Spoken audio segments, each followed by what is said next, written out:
सरस्वती शिशु मंदिर high school बड़ा मलेरा के कक्षा 10वीं के पहले अध्याय हम संख्याओं के बारे में अध्ययन करेंगे। सबसे पहले प्राकृत संख्या क्या होती है। हमारे चारों जो संख्याएं प्राप्त हैं जैसे 1, 2, 3, 4 से लेकर के इन्फिनिटी यानी अनंत तक की संख्याओं को हम प्राकृत संख्याएं कहते हैं। इन प्राकृत संख्याओं में यदि हम शून्य को भी शामिल कर लें तो ये पूर्ण संख्याएं बन जाती हैं। यानी प्राकृत संख्याओं में यदि शून्य को भी शामिल कर लिया जाए तो वो संख्या पूर्ण संख्याएं कहलाती हैं। अब आगे चले जैसे जैसे क्योंकि गणित का विकास भी कैसे हुआ, शुरू में पहले प्राकृत संख्या थी, लेकिन जब देखा गया कि दो आदमी किसी भी प्रकार की मान लीजिए पार्टनरशिप करते थे, साझेदारी जिसे कहते हैं, और उसमें उन्होंने देखा कि ना लाभ हुआ ना हानि हुआ, यानी शून्य आ गया, तो उसने शून्य की खोज तो उसमें पूर्ण संख्या है। अब जो है अब हमने जो है पूर्णांक के लिए कि उसमें क्योंकि मान लीजिए दो भागीदार हैं, उन्होंने 500 रुपए लगाए किसी उसमें 1000 रुपए लगाए और जाकर के जब उन्होंने पूरी सामग्री को बेचा तो उन्हें 800 रुपए ही प्राप्त हुए, यानी 200 रुपए का नुकसान हुआ। अब वो नुकसान कहाँ जाएगा, 200 तो नहीं लिख सकते अपन, क्योंकि 200 तो प्लस का कहलाता है, इसलिए ऋणात्मक संख्याओं की खोज हुई। तो उन ऋणात्मक संख्याओं को यदि हम सम्मिलित करते हैं 3 - 2 - 1 0 1 2 3 इन्फिनिटी तक, यानी ये माइनस भी इन्फिनिटी तक रहते हैं और प्लस भी, यानी इन सबका यदि मान लीजिए देखा जाए तो हमने देखा कि माइनस भी आ गया, तब जाकर के ये पूर्ण संख्या बन गई, पूर्णांक बन गया। अब पूर्णांक के बाद में आना है पद में। मान लीजिए किसी ने दो व्यक्तियों ने या 3 व्यक्तियों ने जाकर के 100 रुपए लगाए, 300 रुपए लगाए। अब उन्होंने जब उसने देखा कि हमने जो है 300 लगाया और 350 रुपए का बेचा, उन्हें 50 रुपए का प्रॉफिट हुआ। अब तीनों में डिवाइड करना हो, ये तीनों को दिया कैसे जाए ताकि बराबर बराबर हो जाए। तो 300 रुपए के उन्होंने मूल्य की वस्तुओं को लगाया, 350 का बेचा, यानी उनको 50 रुपए का लाभ हुआ। और 50 रुपए को 3 में डिवाइड करना है तो आपका जो डिवाइड आएगा वो 50/3 बराबर बराबर देने के लिए। तो यहाँ पीछे संख्या बटे के रूप में आ गई। अभी तक हमने जो संख्या पढ़ी थी वो लगभग पूरी थी, कोई प्राकृत थी, कोई पूर्ण थी, कोई पूर्णांक था, लेकिन जब बटे के रूप में आ गए तो फिर इन संख्याओं की खोज की गई।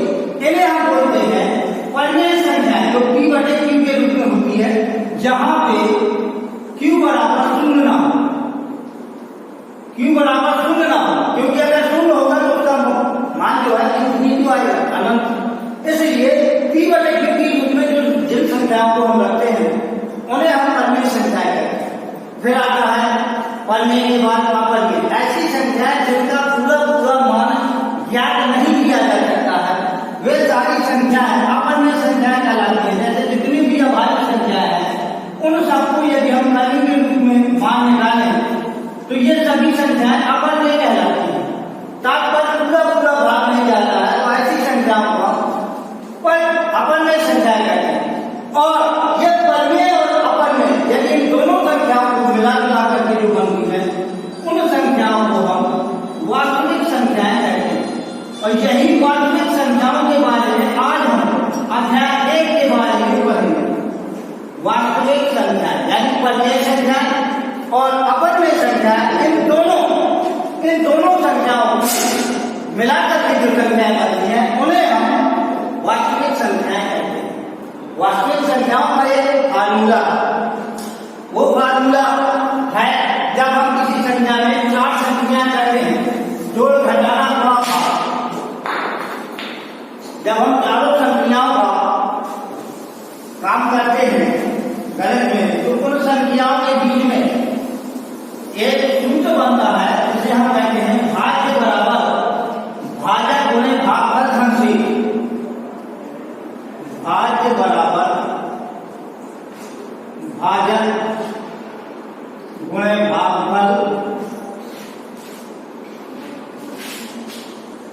और धन शेष का। अगर इस सूत्र को हम फलीभूत करें, यानी इसके अनुसार चलें, दो धनात्मक संख्या है, उनका हमें मान लीजिए एचसीएफ या एचसीएफ निकालना है, तो उनको निकालने के लिए ये विधि है, इसका नाम है एल्गोरिथम यूक्लिड विभाजन प्रमेय, जिसे हम कहते हैं। अगर मान लीजिए दो संख्या है, मानक संख्या है या धनात्मक संख्या है ए और बी, ए और बी है, जहां Q भागफल और R शेषफल, तो इसका आपका बन जाएगा A बराबर B गुणे Q धन R, जहां A आपका भाज्य है, B आपका यानी दूसरी संख्या है। इन दोनों में ये डिफरेंस रहता है, जो छोटी संख्या होती है, बड़ी होती है वो भाज्य कहलाती है, और जो छोटी संख्या होती है वो भाजक कहलाती है। तो A और B में यदि A बड़ी है तो A बराबर B की घना Q भागफल है और R शेषफल। इनके माध्यम से हम इन्हीं दो संख्याओं का एलसीएम या एचसीएफ निकाल सकते हैं। इसे निकालने के लिए इस विधि का जो हम प्रयोग करेंगे उसका नाम है यूक्लिड विभाजन प्रमेय। उस यूक्लिड विभाजन प्रमेय को, तो यूक्लिड विभाजन प्रमेय का प्रयोग करके मान लीजिए आपको दो संख्याओं प्रयोग करना है, तो इसके लिए इसके चरण होते हैं। चरण का मतलब यह है कि जो संख्या बड़ी होती है, ये केवल दो संख्याओं के लिए है, केवल दो संख्याओं के लिए। मान लीजिए आपको एचसीएफ निकालना है, तो इसको निकालने के लिए हम सबसे पहले दो संख्याएं ले लेते हैं। मान लीजिए 616 और 32 है, हमने ये दो संख्या ली। अब इनका हमें एचसीएफ निकालना है। एचसीएफ निकालने के लिए बड़ी संख्या कौन है? बड़ी हो गई 616, यानी A बराबर हो गया 616 और B है अपना 32। अब 32 का 616 में कितनी बार जा रहा है ये अपन करेंगे, तो इसके लिए अपन भाग देंगे। जैसे ऐसे निकाला 32 का 12 तो बन गया, तो 32 का हमने इसमें भाग 32 एकम 32 बचे 29, 6 3 9 27 8 बार है, 8 दूनी 16, 8 3 24 तो 1 25,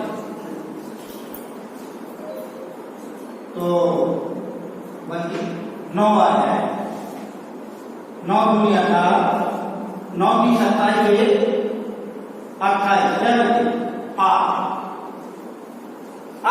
यानी भाग गया 19 बार।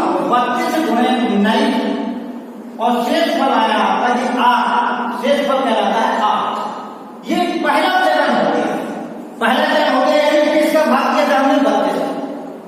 अब इसी प्रकार से आपने कक्षा 7 में पढ़ा होगा सतत विभाजन विधि। सतत विभाजन विधि ये वही सतत विभाजन विधि का है। जब 32 का भाग किया था, जो शेष फल आया अब उसका भाग दें, क्या आ गया 4, 8 को 32, अर्थात जब तक शेषफल शून्य न आ जाए तब तक आपको भाग देते रहना। ये चरण इसी प्रकार से बढ़ते रहे। फिर दूसरा लिया, ये तो हो गया 616, अब यह 32 होगा, तो 32 में हमने किसका शेष आया था 8 का भाग दिया, क्या बात है 4, 8 को 32, तो शेषफल क्या आया 0। यहाँ पे शेषफल 0 आया, जब 0 आया तो उस समय भाजक क्या है 8। इसलिए इसका जो एचसीएफ होगा वो आपका 8 प्राप्त होगा। अब आपको यदि मान लो एचसीएफ निकालना होगा तो इसके लिए एक फार्मूला है जो मैं इसी के तारतम्य में बताता हूं।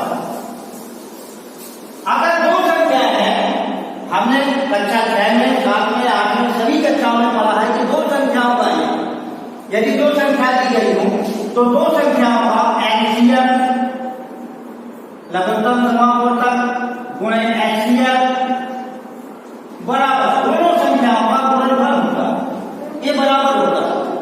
तो यदि मान लीजिए दो संख्या 632 और 16 और 32 है, इसका एचसीएफ 8 आया है, तो एलसीएम बराबर क्या हो जाएगा, इसी से सूत्र बन जाएगा, यानी एक ही बटे हो जाएगा एचसीएफ। तो एक ही हो गया आपका 616 गुणे 32 और बटे एचसीएफ हो गया 8 का काट दीजिए, 8 का मान लो 32, 4 का बड़ा कर दिया, 4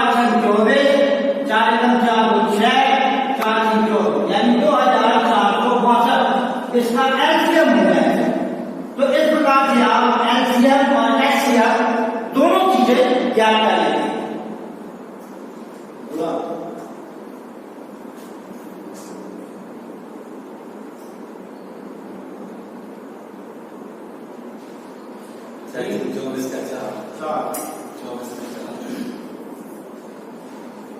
तो इस प्रकार से आपका 2464 एलसीएम आया और एलसीएम का आपका 8 आ गया।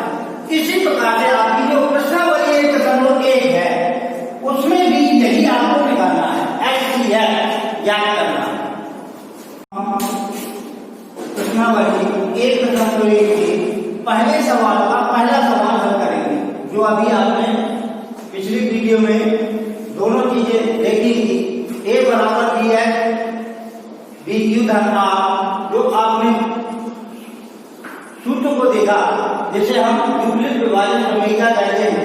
उस प्रमेयिका के तहत जो हमने दो संख्याएं ली, इसमें दिए गए हैं दो संख्याएं हैं 135 और 225, 135 और 225। अब इसमें बड़ी संख्या 225, तो बड़ी संख्या को हम लेंगे, इसका पहला चरण है बड़ी संख्या में हमने छोटी संख्या का भाग दिया। तो 225 बराबर 135, क्या बन गया भाग? 135 एकम 135 एक बार, शेष कितना बचा? 135 को घटाया 225 में जो बचे 90, यानी आपका शेषफल आया 90। अब इसके अनुसार दूसरा जो आपके पास दो संख्या फिर आ गई 135 और 90। अब हमने 135 को इसी प्रकार से दूसरा चरण हल किया। ये चरण है, जब तक आपका शून्य ना आ जाए तब तक आपको ये करते रहना है, हल करते रहना है।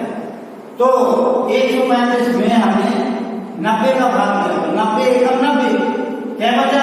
45।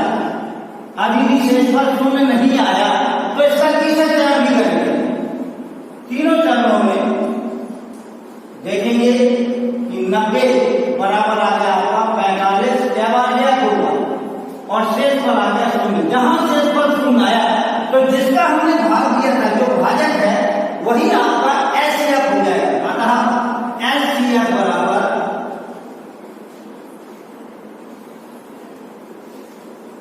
बराबर हो जाएगा 45।